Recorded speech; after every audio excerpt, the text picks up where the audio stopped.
Let me tell you my story. I'm a 28-year-old man who was meant to be on his honeymoon in Hawaii right now with Brenda, my 27-year-old wife.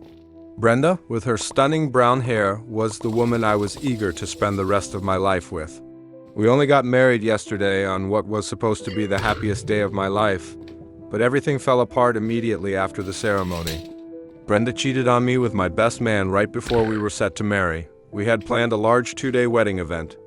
The first day was set aside for our bachelor and bachelorette parties, while the second day was for the real wedding. Brenda and I were supposed to spend the next 2 days apart until we met at the altar. The celebrations were held at the same location, but in different sections, allowing the groomsmen and bridesmaids to wander between them while Brenda and I remained separated. Both parties were a blast. We drank and partied hard until I went out about midnight. Little did I realize that something was going horribly wrong behind my back. But in the end, I had the final laugh, and Brenda is now embarrassed in front of her family. The next morning, I awoke, dressed, and prepared to meet Brenda's parents and move on with the wedding. But everything changed when I discovered the cheating, turning what should have been the best day of my life into a complete nightmare. Following the ceremony, we all headed to the airport to pick up Brenda's grandparents before returning for a large lunch celebration with our friends and family. Everyone was toasting to our happiness, and everything seemed perfect until something unexpected happened. I excused myself to use the restroom, and I overheard 2 employees discussing. They were whispering about something shocking. They claimed to have seen the bride, my new wife, making out with my best man in the toilet. One of them was convinced he saw Brenda in her wedding gown, kissing the best man right there. The second person mentioned seeing the best man early that morning in Brenda's chamber. He initially assumed it was me, the groom, but it was clearly not. I just stood there in the restroom, stunned and heartbroken. When I eventually got outside, the cleaning people were surprised to see me and hurriedly left, appearing embarrassed. I looked around for any cameras in the restroom that could have captured this, but there weren't any. However, I noticed a camera in the foyer near the restroom. Driven by a combination of rage and desperation, I dashed to the room where Brenda had spent the night before, desperate to learn more about what had transpired, the employees' gossip replaying in my head. Still devastated, I saw a camera outside Brenda's door and hoped it had captured something useful. I immediately called our wedding organizer and requested that he obtain the recordings from both the camera near the toilet and the one outside Brenda's room. He seemed hesitant, but when he saw how sad I was, he agreed to help. Even though the last thing I wanted to do was return to the lunch where everyone was joyfully celebrating, I didn't want to make a scene in front of all our guests, so I returned to the table. Sitting there, I couldn't stop staring at Brenda and my best man.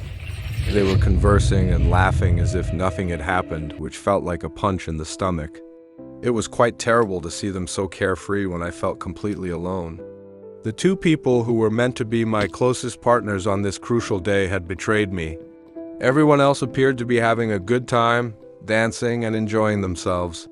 A few people noticed I was upset and inquired whether I was all right. I just told them I was tired and wanted to sit out. To make matters worse, my best man had the audacity to ask Brenda to dance, and she accepted. It was terrible to watch them together. It was painful to see them dance together, knowing what I knew. If I hadn't caught that talk, I could have been out there dancing, joyful and unaware. But instead, I sat there, feeling as if my entire world had turned upside down. Seeing Brenda and my best man smiling and dancing together was like a punch in the gut. My mind raced with each laugh and dance to the music, seeing what was going on the night before. It was torture, and I was locked in painful thoughts about how they could have betrayed me. My phone buzzed. It was a text from the wedding manager. He had the recordings. I hurriedly requested him to meet me in my room, away from the festivities and the upsetting sight of Brenda and my best man together. My heart hammered as I raced back to my room. The wedding manager arrived shortly after and handed over the footage. I thanked him, took the tapes, and asked him to inform anyone who questioned that I preferred to be alone. He nodded before softly leaving the room. I locked the door behind him, my hands quivering as I got ready to see the tapes. I was aware that whatever I saw next could affect my life forever. I began with film from the wedding, focused on the lobby outside the toilet. I watched my best man enter the men's restroom. Others left one by one, leaving him alone. It appeared that he waited until the restroom was empty before locking the door from the inside and calling Brenda. I prepared myself, knowing that whatever I saw next could confirm my darkest fears. I kept watching, fearing the moment Brenda would sneak in. Seeing Brenda slip into the lavatory and then lock herself in there with my best man for roughly 10 to 12 minutes broke my heart. During that time, other guests attempted to use the restroom, but the door was bolted shut. Eventually, the housekeeper had to arrive, knock repeatedly with no response, and direct them to use another restroom upstairs. Brenda ran out as if nothing had occurred, but what had happened was brutally evident to me. I was horrified, tears flowing down my cheeks as the reality of their betrayal hit me. Driven by a need to know everything, I watched the film from the night before, which verified my worst suspicions. This was not an unintentional slip. They had planned it. I saw them making out in the lobby on their way to her room, his hands all over her. The notion of what might have happened inside her chamber overtook me, and I broke down entirely. Alone in my room, I cried uncontrollably, grieving the loss of the two most significant relationships in my life on what was supposed to be the happiest day. Meanwhile, my door echoed with knocks and my phone was inundated with texts and calls, but I couldn't face them. I simply stood there, crying and hating my fate, absolutely saddened. After sending the event manager to request that everyone allow me some room, the knocking ceased. But Brenda would not. She kept texting me, hoping to check on me. Overwhelmed and unable to deal with everything, I turned off my phone, eager for some calm. However, I could not keep still for long.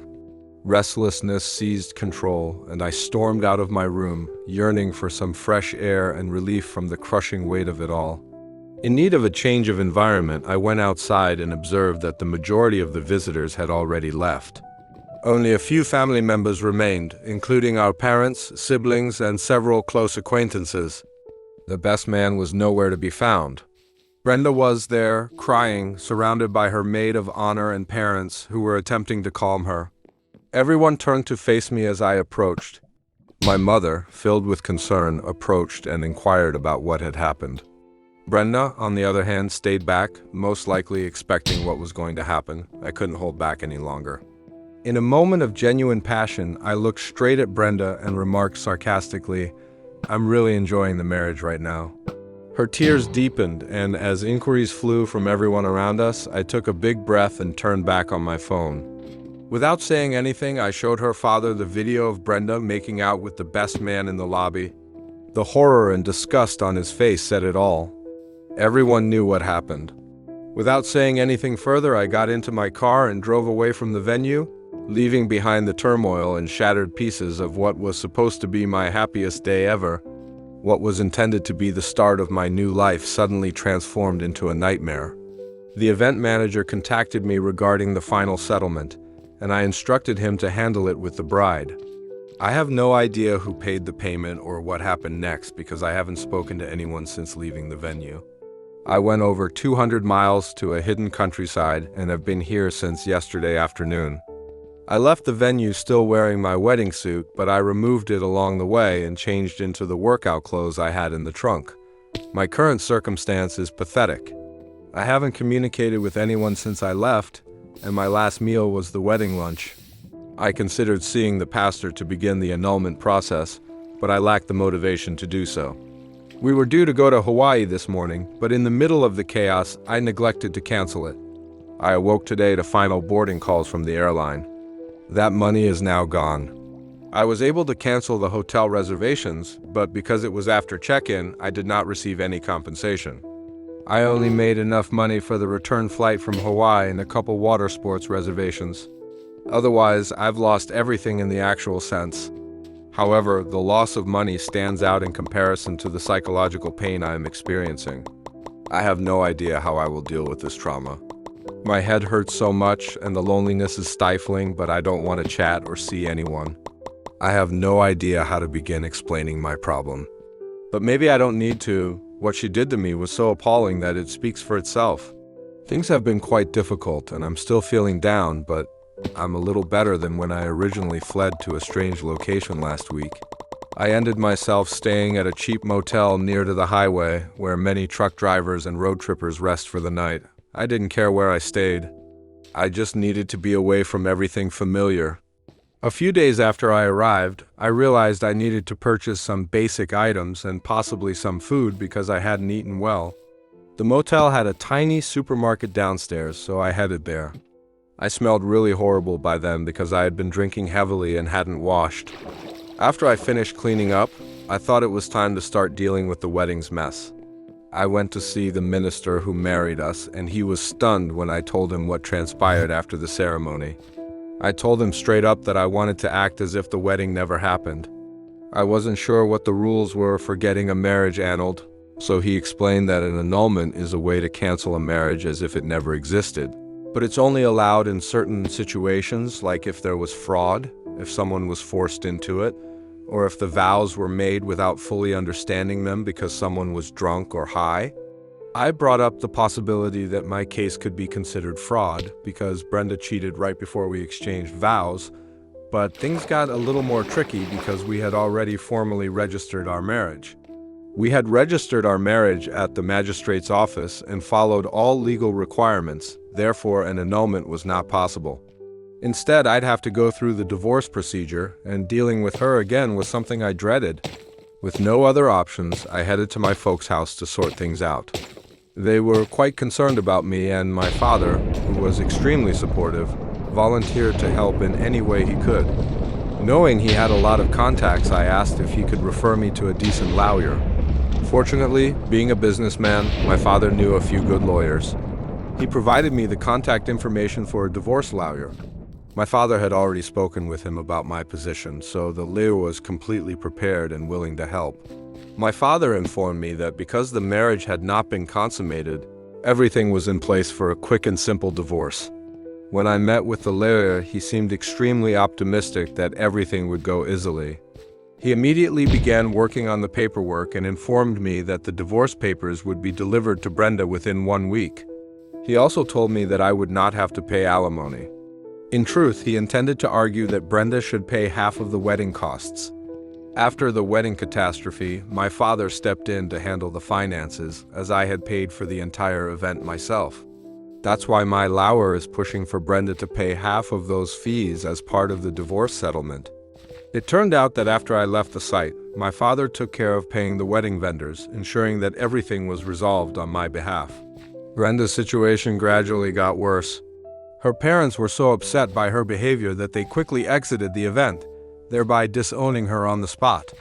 Her maid of honor eventually took her home. Meanwhile, my family, including my parents and grandparents, were left to collect my possessions and settle the details with the wedding coordinator. When things calmed down, my mother handed me the keys to my house, which Brenda had delivered to my parents' home. Brenda also called my mother to apologize and seek for help reuniting with me. However, my mother informed her that she would not interfere and that it was up to me to decide the future of our relationship.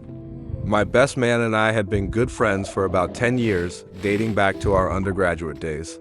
He went to Seattle after graduation, but we kept in touch, and whenever he came back to town, we'd hang out like old friends. He was even more thrilled with my wedding than I was. It's difficult to understand how things turned so bad, given our lengthy history and the excitement leading up to the big day. He came down a week before the wedding to assist me with shopping and other arrangements. He's always treated me like a family member rather than a friend. This wasn't the first time he'd met Brenda. They'd hung out with me on previous visits. Honestly, I've been trying to figure out what he was thinking when he betrayed me soon before the wedding. At the moment, all I wanted was to find some peace of mind. Brenda and I had been through so much together, and this betrayal was simply too much to stomach. We'd been together for 2.5 years, and even after agreeing to marry, we waited another 5 months to ensure we were prepared. Throughout those years, I never noticed any warning indications. My best man was always pleasant, respectful, and never improper toward any of my pals. Even as the finest man, nothing appeared amiss until everything went apart. When I returned to my now empty home, it seemed haunted by memories.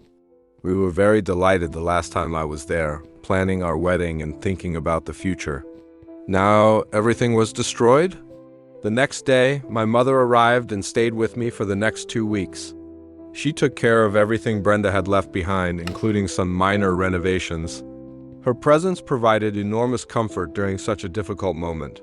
Clearing out the house and sifting through everything was quite helpful, and I gradually began to feel like I was reclaiming control of my life. One of the first proactive initiatives I did was to join a fitness club. I decided it was better to put all of my bad thoughts into tough workouts than to let them consume me. I wasn't really out of shape previously, but I was a little overweight. Since beginning my workouts, I've already shed 5 pounds, which feels fantastic. Keeping active has been essential for me. When Brenda received the divorce papers, she texted me and asked if we could meet. It was the first I'd heard from her since the wedding day fiasco. Her message broke me down yet again. I had been ignoring her like she didn't exist, like a ghost, but her SMS brought all of my feelings back. Despite everything, I decided to meet her. She appeared fragile and exhausted during our meeting. I maintained a neutral attitude and responded to her questions with short, one-word answers. The talk seemed really awkward. I'm not sure what came over me, but I ended up confronting her about the cheating and asking how she ended up with him. It was a question that had been bothering me for some time, and I simply wanted to ask it. Hearing Brenda's response was difficult. She was very ashamed and broke down as she explained. She assured me that she had never cheated on me and had no intention of doing so. Brenda told me that she had always intended to be loyal to me for the rest of her life. But things took a bad turn when she revealed her commitment worries to her bridesmaids. Surprisingly, they suggested she have one final fling before committing to marriage. Brenda's pals allegedly told my best man at her bachelorette party that she was searching for one last hookup before marrying. He responded nonchalantly, stating he was available as if it was all just playful joking. However, that innocent chat quickly escalated into something very serious. They started flirting initially as part of a game in front of the entire group. However, once they were alone, they were unable to resist. Brenda admitted that what began as a little of fun quickly turned into their spending the night together. It happened while I was still exhausted from my own bachelor party. I had gone to bed early since I needed to pick up my grandparents from the airport. Meanwhile, my best man, still not ready to call it a night, went over to the bachelorette party. What began as a game escalated into a full-fledged betrayal. This information was difficult to process, compounding an already unpleasant situation. Brenda's confession and the subsequent events left me with many questions, including whether I should blame myself for going to bed early that night. But deep down, I knew that wasn't the main problem. Brenda looked at me with regret as she finished explaining and asked if we could start over. I could not. I told her no, since I could never trust her again, and trust is the core of every relationship. Rebuilding a relationship's foundation would be useless. It's difficult to confess, but this entire affair has left me bitter against her, and I don't see that changing anytime soon. Maybe one day I'll be able to forgive her, but forgetting and trusting again is not an option. We both sobbed, but I had to remain firm. In the end, she signed and returned the divorce papers to my lawyer. Now that the divorce is finalized, I'm attempting to move forward one day at a time. I'm concentrating on my work, developing my talents, and keeping a careful eye on my drinking, which had gotten worse during the divorce proceedings. My mother feels I should start meeting new people and dating again, but I'm not ready. For now, all I need is time to grieve and rebuild my life on my own terms. After my divorce from Brenda, we lost touch totally once she moved out. She stayed with her best friend until our divorce was processed, and that was the last I heard of her whereabouts. For the sake of my recovery, I decided to block her on all social media networks. As for the guy she had an affair with, my previous best man, he vanished from my life shortly after the wedding. My final memory of him was witnessing him dance with Brenda at the wedding. I believe she must have informed him of the divorce, and I occasionally wondered if they ended up together. That concept tormented me for a long time. But I just got over those sentiments when I met a college friend who knew both me and the guy Brenda cheated on. He was also at the wedding. Since everything went down, I hadn't been keeping up with anyone or even checking social media much. so I was out of the loop. A friend of mine informed me of some startling news. The guy who had an affair with Brenda was cheated on and dumped by his own fiancée. It's an ironic twist, and hearing it triggered an unusual spectrum of feelings. It's not something I enjoy, but it did provide me with some closure, knowing that life has a way of balancing things out. For the time being, I'm simply focusing on going forward, one day at a time. This update undoubtedly adds another element to the overall scenario. It turns out that some of the groomsmen were aware of my former best man's romance with Brenda the night before the wedding. After I locked myself in my room during the reception, they figured out what had happened. When word of my divorce circulated, everything clicked for them. The college friend who told me about everything had lost contact with the affair partner following the wedding drama. However, by chance, he ended himself working for the same company as the guy. It was there that he learned about the affair partner's recent engagement and abrupt termination. The guy had gotten engaged to a coworker, but they broke up barely a day after the engagement, and the wedding scheduled for this month was canceled. During a workplace party, after drinking too much, the affair partner admitted to my friend that his fiancée had cheated on him, which was the reason for their breakup. It's a brutal reality with an ironic twist, given his past. This entire drama has been difficult to digest, and hearing these additional developments, while shocking, creates a strange feeling of poetic justice. I'm more determined than ever to go forward and put all of this drama behind me.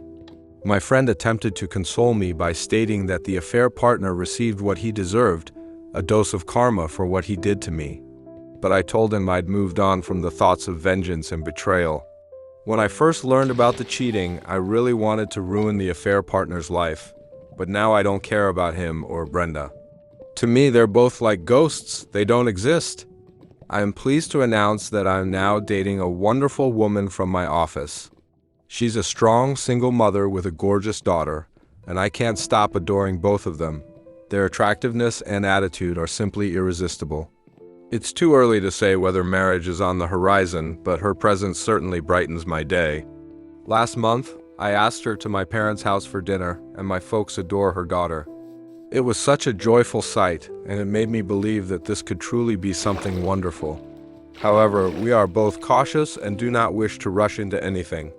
We'll probably wait a few years before deciding whether to marry, if at all. Fingers crossed, but we might begin living together shortly.